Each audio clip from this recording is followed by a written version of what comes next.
আসসালামু আলাইকুম দর্শক, কেমন আছেন সবাই? আশা করছি ভালো আছেন। তো বাবা মোটরসের পক্ষ থেকে আমি মোহাম্মদ হুসাইন প্রতিদিনের মতো আজকে নিয়ে চলে আসলাম আরেকটি নিউ কন্ডিশন বাইক নিয়ে। তো আজকে যে বাইকটি আমি দেখাবো দেখতেই পাচ্ছেন আপনাদের সামনে উপস্থিত Gixxer naked version 155 CC Suzuki naked version blue colour 2023-এর 10 মাস বয়স, একদম কম চলা বাইকটি, মাত্র 5000 কিলো রান, চাকা টাকা অরিজিনাল চাকায় আছে দেখতেই পাচ্ছেন। একদম বাইকটি নতুনের কন্ডিশন। বাইকটি ওয়ান টেস্ট, যে নিবে তার নামে নাম পরিবর্তন করে আমরা নাম্বার করে দেব। কোনো জায়গায় স্কেচ বা ঘেঁষা নাই, মাছির দাগ পর্যন্ত নাই। যারা নিতে ইচ্ছুক আমাদের শোরুমে এসে দেখে শুনে নিতে পারেন। জিগজার ন্যাকেড 2023-এর মডেল,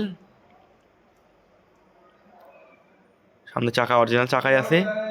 আর ভিডিও ভালো লাগলে অবশ্যই লাইক কমেন্ট শেয়ার করবেন। আমাদের শোরুম লোকেশন চান্দাইকোনা বগুড়া বাজার, জনতা ব্যাংকের নিচতলায়, শেরপুর বগুড়া। বিস্তারিত জানতে আমাদের স্ক্রিনে দেওয়া নাম্বারে যোগাযোগ করতে পারেন। আর অবশ্যই ভিডিও ভালো লাগলে লাইক কমেন্ট শেয়ার করবেন। ধন্যবাদ সবাইকে।